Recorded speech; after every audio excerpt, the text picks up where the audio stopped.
Olá! Por que a astrologia ainda não é vista como ciência? Será por conta de preconceitos religiosos? Será por conta da ignorância? Será por conta do preconceito aos estudos herméticos? Ou será que é por conta dos preconceitos intelectuais? Bom, quais serão os caminhos que a astrologia deve seguir para conseguir se firmar como ciência? Eu sou o professor Wagner Klein, você está no canal Sob Nova Visão.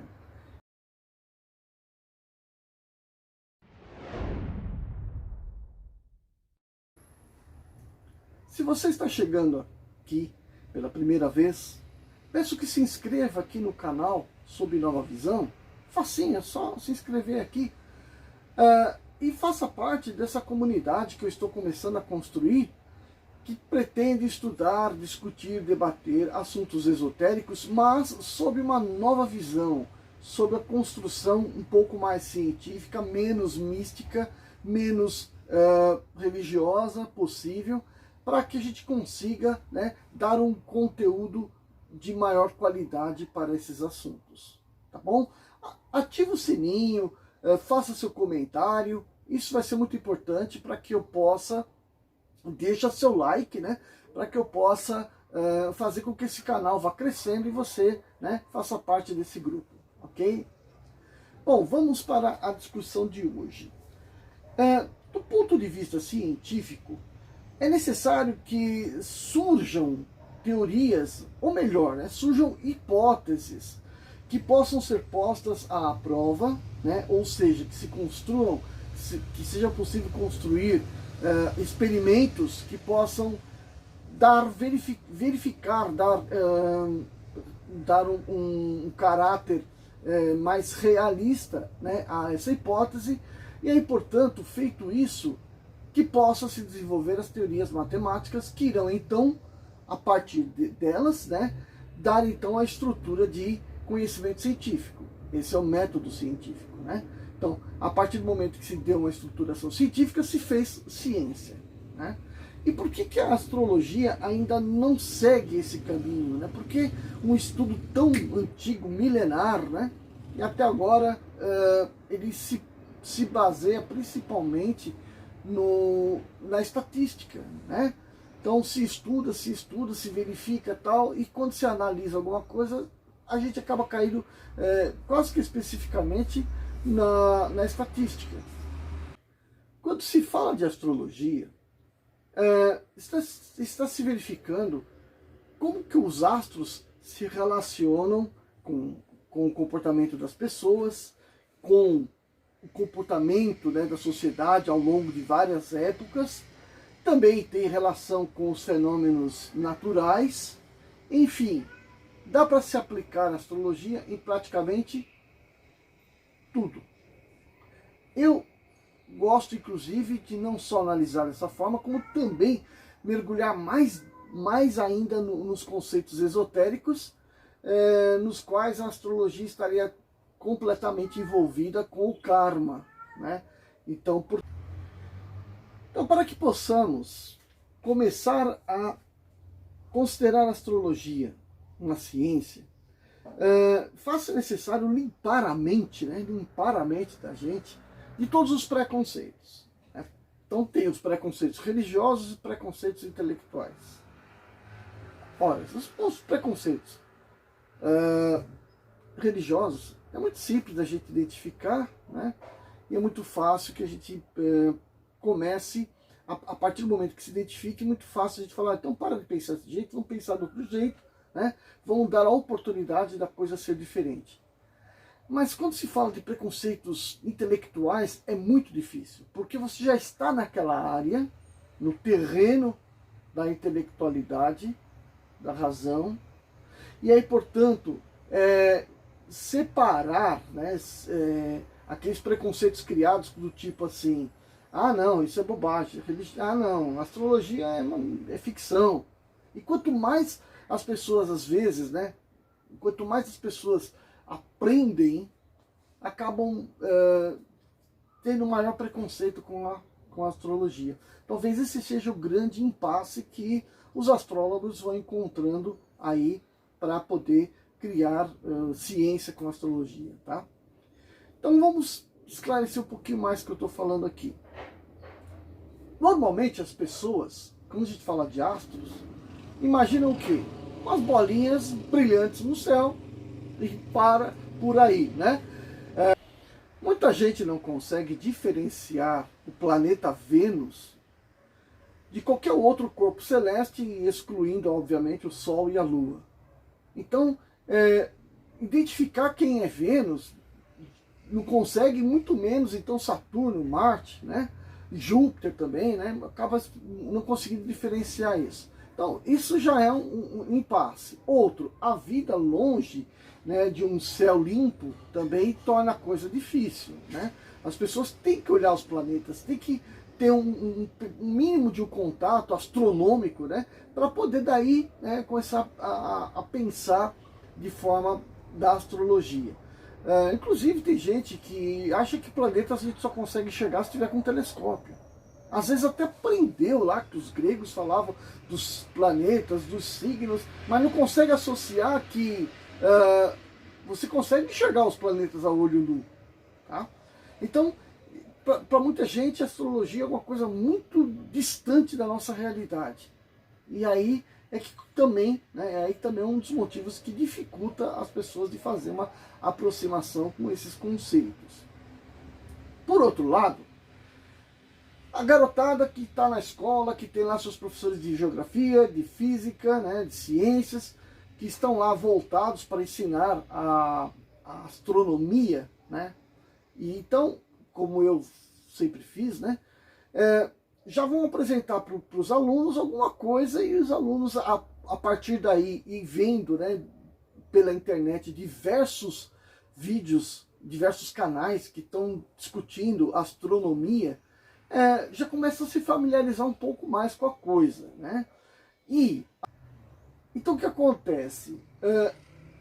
O conhecimento, o aprendizado sobre astronomia acaba fazendo com que as pessoas, né, jovens principalmente, tenham a visão de que os planetas, os astros, são na verdade mundos que estão muito distantes, girando em torno do Sol, muito independente, muito isolado, né, e não conseguem enxergar conexões entre nosso planeta e os outros, a não ser pela situação de que está todo mundo girando em torno do Sol, né?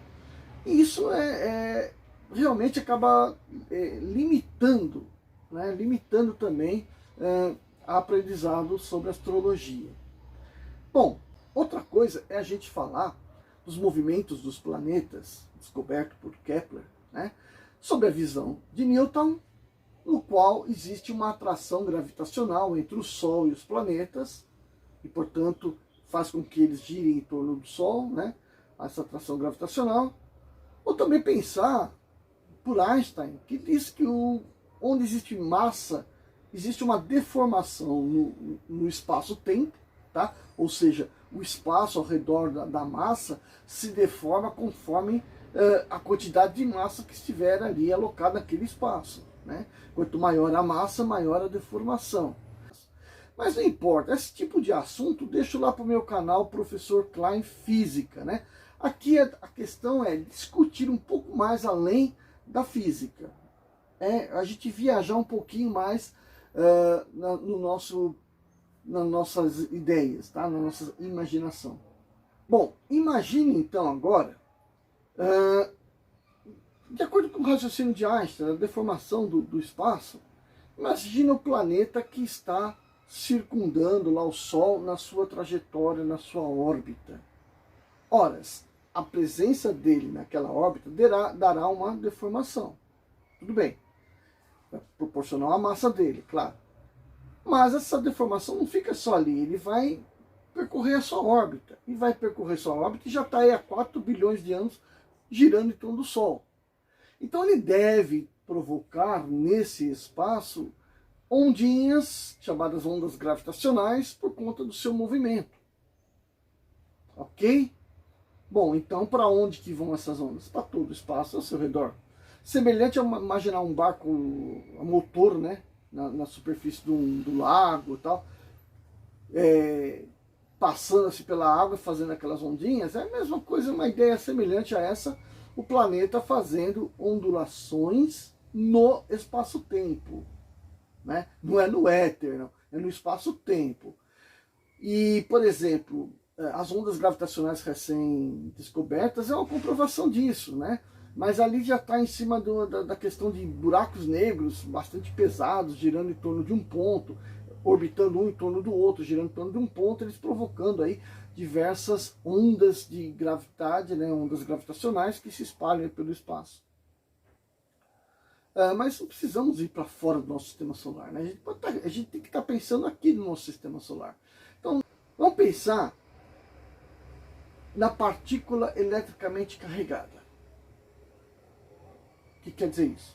É uma partícula, tem a sua massa, que nós não vamos levar em consideração a massa, não é na massa que nós vamos focar, mas sim na carga elétrica, que pode ser positiva ou negativa, ou seja, a somatória das cargas que ela possa possuir é diferente de zero. Então, ou ela é positiva ou ela é negativa. De um jeito ou de outro, ela vai ter um campo elétrico associado a ela. Esse campo elétrico vai vai diminuindo de intensidade a partir da carga, certo? E vai diminuindo com o quadrado da distância, então ele vai diminuindo muito rapidamente, né? Muito intensamente, a perda é muito grande, porque ele vai diminuindo com o quadrado da distância. Então dobrou a distância da partícula, caiu 4 vezes o campo. Bom, então é indissociável a presença do campo da carga e a carga do campo. Então se tem um, tem o outro. Beleza, agora quando essa carga está em movimento, então esse campo elétrico também está em movimento. E campo elétrico em movimento gera campo magnético. E aí, portanto, aparecem as ondas eletromagnéticas. Então, campo elétrico em movimento gerou um campo magnético perpendicular a ele, e perpendicular aos dois há uma onda eletromagnética. Que quanto menos massa tiver no espaço, ou seja, quanto mais vácuo for o espaço, né, mais próximo do vácuo, maior vai ser essa velocidade. Então, se tivermos o vácuo, a velocidade é máxima, velocidade da luz. Tá. Então, agora vamos associar as duas coisas. Os planetas têm massa, então eles provocam ondas gravitacionais. Não importa a intensidade, mas provocam. E ao longo do tempo que eles estão gerando e circulando, essas ondas provavelmente têm um padrão que se repete e permanece. Além disso, todos os planetas têm lá o seu campo eletromagnético, o seu campo magnético, e portanto o campo eletromagnético, que ele está em movimento, e também nós temos que associar esses dois tipos de campo, ok? E teremos então a contribuição invisível, né, totalmente invisível, desses corpos ao se movimentarem no espaço. Além disso tudo, também tem a radiação eletromagnética que ele reflete, que ele recebe do Sol e reflete, né? Então o albedo, que é a quantidade total de energia emitida pelo corpo, uma grande parte é reflexão daquilo que vem do Sol, né? Então você tem aí toda uma contribuição de radiação que percola na velocidade da luz o espaço, ok? E aquilo é uma constante, porque o planeta continua girando em torno do Sol. E a Terra está girando nesse meio. Então a Terra está está coletando essas radiações de alguma forma. Mais intensa, menos intensa. Então se você pensar em Júpiter, por exemplo, que tem um grande campo magnético, tem muita massa, então ele deve perturbar o espaço do sistema solar muito com as suas radiações. A gente não sente isso. Nós não temos sensores para isso. Lembra no vídeo anterior? Depois você dá uma olhadinha no vídeo anterior, que eu estou falando de orixás, mas para falar dos orixás eu volto na astrologia, tocando nesse ponto sobre as vibrações que nós coletamos, né? Então, essas várias radiações estão aí no espaço e a Terra está lá coletando isso de alguma forma. Bom, qual a importância disso, né? A importância disso é que realmente a gente tem que começar a procurar desenvolver hipóteses para que a gente, né, mecanismos que nos permitam mensurar essas radiações, né, em tempos diferentes, em posições diferentes, sabe? Não só procurar por exoplanetas, né? Não é só a gente procurar coisas que mais cedo ou mais tarde a gente vai acabar encontrando, mas sim procurar coisas diferentes. Então eu acredito que quando começarmos a estudar esse tipo de fenômeno, a gente vai conseguir dar um gancho aí e conseguir trazer a astrologia para a nossa ciência. Ou a importância disso tudo é que a astrologia vai começar a ser ciência a partir de que comecemos a pensar como cientistas, né? Olharmos para a astrologia sem a necessidade de ficarmos presos às interpretações tradicionais e começarmos a procurar por realidades que sejam desse tipo que eu estou falando, né, com as emanações dos planetas, conseguir desenvolver algum tipo de aparelho cada vez mais sensíveis que consigam então mensurar esses campos que estão aí, tá? Começar pelas ondas gravitacionais e depois a gente, né, vai atrás de mensurar esses campos eletromagnéticos dos planetas, que deve ser uma coisa muito sensível, né? Por que eu estou falando isso, né? Porque muito sensível, porque a gente não é uma coisa que é extremamente perceptível como a luz e o calor, né? Tem que ser alguma coisa com uma sutileza muito grande, ok? Bom, eu fico por aqui. Gostaria que você fizesse seu comentário, pedisse um outro assunto, desse sugestões para que a gente possa melhorando a qualidade, né, dos nossos vídeos, ok? Muito obrigado e até o próximo encontro.